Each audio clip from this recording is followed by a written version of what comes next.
بسم اللہ الرحمن الرحیم۔ السلام علیکم، میں ہوں نبیل شاہ اور آپ دیکھ رہے ہیں میرا یوٹیوب چینل نبیل شاہ آفیشیل۔ آج ہم بات کریں گے ایک ایسی جنگ کے بارے میں بات کریں گے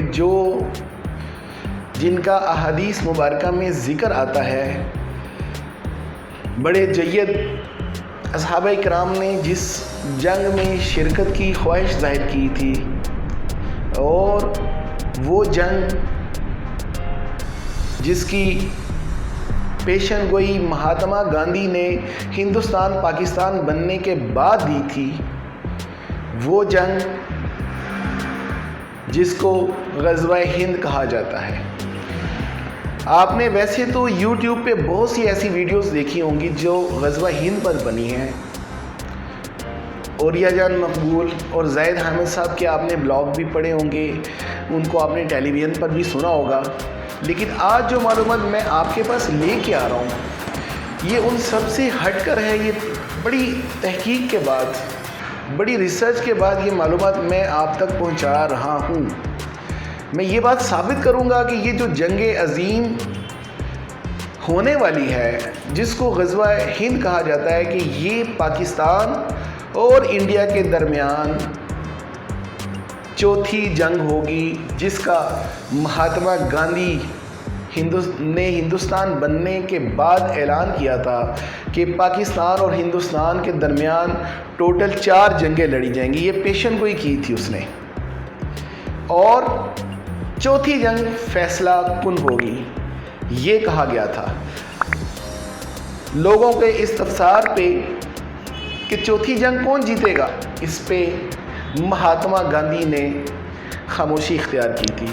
ناظرین، ہم مہاتما گاندھی کی ریسرچ پہ بھی بات کریں گے، کس بنیاد پر اس نے یہ 4 جنگوں کا ذکر کیا تھا، اور چوتھی جنگ جسے فیصلہ کن جنگ کا نام دیا گیا تھا، اور جس اعلانیہ کے بعد مہاتما گاندھی کو انتہا پسند ہندوؤں نے گولی مار کر ہلاک کر دیا تھا۔ میں ایسی پیشن گوئی بھی آپ کے سامنے لے کے آ رہا ہوں انتہائی تحقیق کے بعد، ریسرچ کے بعد، کہ وہ جنگجو حکمران یا ہمارا آرمی چیف جس کی احادیث مبارکہ میں ذکر آتا ہے، وہ جنگجو کیسا ہوگا، اس کے خد و خال کیسے ہوں گے، اور وہ کس حسب نسب اور کس نسل سے تعلق رکھتا ہوگا، بلکہ میں یہاں تک کہ اس کی آنکھوں کا کلر تک آپ کو بتاؤں گا، وہ اس کی آنکھوں کا کلر کیا ہوگا۔ تو یہ ساری معلومات آپ دیکھنے کے لیے میری ویڈیو کو آخر تک دیکھیے، اور جن احباب نے میری ویڈیو کو ابھی دیکھنا شروع کیا ہے ان سے ریکویسٹ ہے کہ آپ میرے چینل کو سبسکرائب کیجئے اور بیل آئیکن کے بٹن کو بھی دبائیے، تاکہ آپ کو میری آنے والی تمام معلومات سے مبنی ویڈیوز ملتی رہیں۔ یہاں پہ ان دوستوں کا بھی میں شکر گزار ہوں جو میرا اپنا قیمتی وقت نکال کر میری یہ ویڈیو دیکھ رہے ہیں۔ تو ناظرین، تفصیل کی طرف بڑھتے ہیں۔ ہم یہ جو دعویٰ کیا جا رہا ہے غزوہ ہند جو ہے، اس کی بنیاد ایک احادیث مبارکہ میں اس کا ذکر آتا ہے۔ یہ حدیث بڑی مشہور حدیث ہے، جسے اصحاب صفہ کے ایک مشہور صحابی حضرت ابو ہریرہ رضی اللہ تعالیٰ عنہ انہوں نے یہ روایت کیا ہے کہ رسول اللہ صلی اللہ علیہ وسلم نے فرمایا کہ بہت جلد مسلمانوں کا ایک گروہ ہند پر چڑھائی کرے گا، وہاں پہ ہند کو فتح کرے گا، اور وہ اس دنیا کا بہترین گروہ ہوگا۔ اللہ نے ان کے تمام گناہ بخش دیے، ان پہ جہنم کی آگ حرام ہوگی، اور وہ جنت ان پر واجب کر دی گئی ہے۔ وہ ہندوستان کے حکمرانوں کو بیریوں میں جکڑ کر لائیں گے۔ یہ حدیث جب حضرت ابو ہریرہ رضی اللہ تعالیٰ عنہ نے سنی اور اس کی اتنی فضیلت بیان کی گئی، تو آپ صلی اللہ علیہ وسلم کی اس حدیث کے بارے میں بعد حضرت ابو ہریرہ رضی اللہ تعالیٰ عنہ نے یہ خواہش ظاہر کی کہ اگر میں اس غزوہ ہند تک میں اگر زندہ رہا تو میں اپنا تمام نیا پرانا تمام مال بیچ کر اس غزوے میں بنفس نفیس شامل ہوں گا۔ اگر میں اس میں شہید ہو گیا تو میں افضل ترین شہداء میں کہلایا جاؤں گا، اور اگر میں یہاں سے غازی لوٹا تو میں ایک آزاد ابو ہریرہ ہوں گا جس پہ جہنم کی آگ حرام ہوگی۔ اتنی شدید خواہش تھی۔ تو یہ حدیث کے اوپر اگر ہم دیکھیں تو یہ حدیث خود ایک نئے پاکستان کی بشارت ہے۔ نبی صلی اللہ علیہ وسلم نے جو یہ حدیث آتی ہے، اگر اس کا مفہوم ہم سمجھیں، کہاں 1450 سال پہلے غزوہ ہند کا ذکر ہوا۔ غزوہ ہند وہ ہوتا ہے، غزوہ اس کو کہتے ہیں جس میں رسول اللہ صلی اللہ علیہ وسلم بنفس نفیس شامل ہوں یا اس کا اہتمام کیا ہو، جیسے غزوہ موتا میں آپ بنفس نفیس شامل نہیں تھے، لیکن آپ نے لشکر تشکیل دیا اور آپ نے وہ لشکر کو روانہ کیا، لہٰذا اس کو بھی غزوہ موتا کہا جاتا ہے۔ اسی طرح اسی بنیاد پر رسول اللہ صلی اللہ علیہ وسلم نے جو فرمایا کہ غزوہ ہند ہوگا، وہ غزوہ ہند اصل میں پاکستان بننے کی بشارت ہے۔ 1450 سال پہلے رسول اللہ صلی اللہ علیہ وسلم نے یہ بشارت دی تھی کہ پاکستان بنے گا۔ کیسے؟ وہ ایسے کہ آپ نے یہ فرمایا تھا کہ مسلمانوں کا ایک گروہ ہندوؤں سے لڑے گا، اسلام کا پرچم لہرائے گا، وہاں پہ بتوں کو نیست و نابود کرے گا، وہاں پہ اسلام کا جھنڈا لہرائے گا۔ اس وقت تو چند ایک مسلمان تھے، ایک ہی ریاست تھی اس وقت، مدینہ، جسے ریاست مدینہ کہا جاتا ہے۔ پھر اتنی دور اتنی بڑی پیشن گوئی کیوں کی؟ کیونکہ رسول اللہ صلی اللہ علیہ وسلم کو پتہ تھا کہ ایک ایسا ملک آنے والا ہے معرض وجود میں جو اسلام کے نام پہ بنے گا، جو دنیا کی دوسری ایسی ریاست ہوگی، مدینہ طیبہ کے بعد دوسری ایسی ریاست ہوگی جو اسلام کے نام پہ بنائی جائے گی۔ یہ بشارتیں انہی حدیث مبارکہ میں ہیں، ورنہ کہاں مدینہ المنورہ، کہاں عراق، کہاں ایران، کہاں سندھ، کہاں ملتان، کہاں لاہور، پھر ہندوستان، کہاں دلی۔ یہ ایک بشارت تھی کہ وہیں مسلمان ہوں گے جو ہندوؤں سے جنگ کریں گے، اور وہ اس کو غزوہ ہند کا نام دیا گیا۔ ریاست مدینہ اور پاکستان میں چند ایک ایسی مماثلت ہے، چند چیزوں کی ایسی مماثلت ہے کہ حیرت انگیز طور پہ ہمیں یہ ماننا پڑے گا آخر پاکستان میں کوئی ایسی چیز ہے جس کے مطابق ہمیں اسلام کا قلعہ کہا جا رہا ہے۔ اب تک دو ہی ایسی ریاستیں ہیں جو خالصتاً اسلام کے نام پہ بنی ہیں۔ پہلی ریاست جسے ریاست مدینہ کہتے ہیں، جو اسلام کے نام پر معرض وجود میں آئی، اور دوسری ریاست پاکستان تھی، مملکت پاکستان سرحن اسلام کے نام پر معرض وجود میں آئی۔ اب اگر ہم تھوڑا سا اس کا کمپیریزن کریں ریاست مدینہ کا اور پاکستان کا، بہت چیزیں آپ کو مشترکہ ملیں گی۔ مثلا غزوہ بدر 17 رمضان المبارک کے بعد ہوا، اور یہ ریاست بھی غزوہ بدر کے بعد صحیح معنوں میں معرض وجود میں آئی۔ ریاست مدینہ کہا گیا غزوہ بدر کے بعد، اور غزوہ بدر ہوا رمضان میں۔ غزوہ بدر ہوا 17 رمضان کو، اور پاکستان معرض وجود میں آیا 27 رمضان کو۔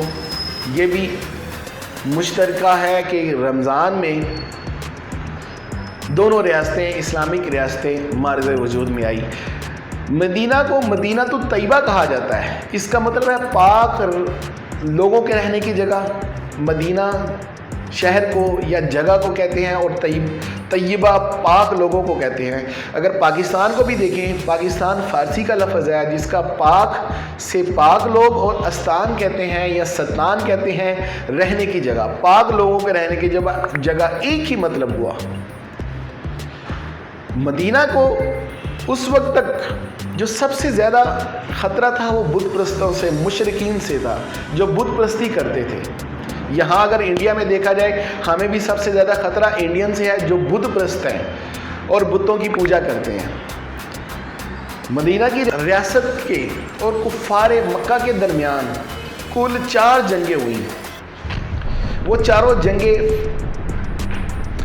چوتھی جنگ جو تھی وہ فیصلہ کن تھی اور اس میں فتح مکہ ہوا۔ پہلی جنگ غزوہ بدر جس میں مسلمانوں کو فتح ہوئی، دوسری جنگ غزوہ احد جس میں مسلمانوں کو شکست ہوئی، تیسری جنگ غزوہ خندق جس میں جو جنگ ہار جیت کے فیصلے کے بغیر ہوئی، ختم ہوئی، اور چوتھی جنگ جسے ہم جنگ کہا جاتا ہے وہ فتح مکہ تھی جس میں مکہ فتح ہوا۔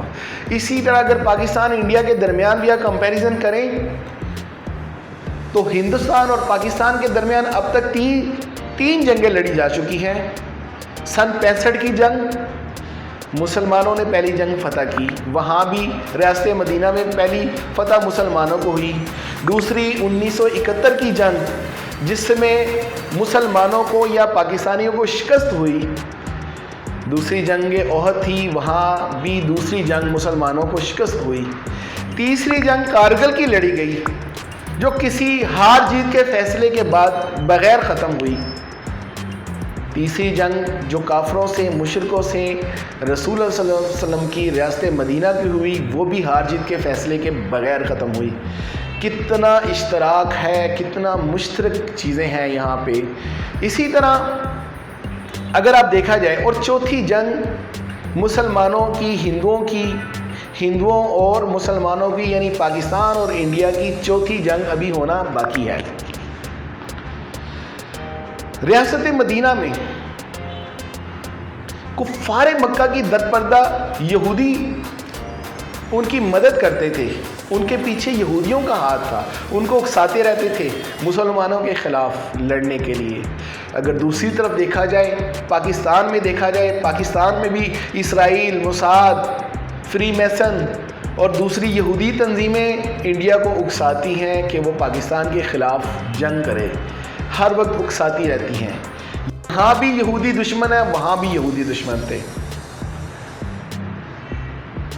سب سے اہم بات جو میں کروں گا اس حصے کے اختتام پہ، کہ ریاست مدینہ کی جو چوتھی جنگ ہے اس کا سبب صلح حدیبیہ یا معاہدۃ الحدیبیہ توڑنا بنا تھا۔ اس کا ریزن معاہدۃ حدیبیہ کے مقام پر ایک معاہدہ ہوا تھا کفار مکہ اور مسلمانوں کے درمیان، ریاست مدینہ کے درمیان، جسے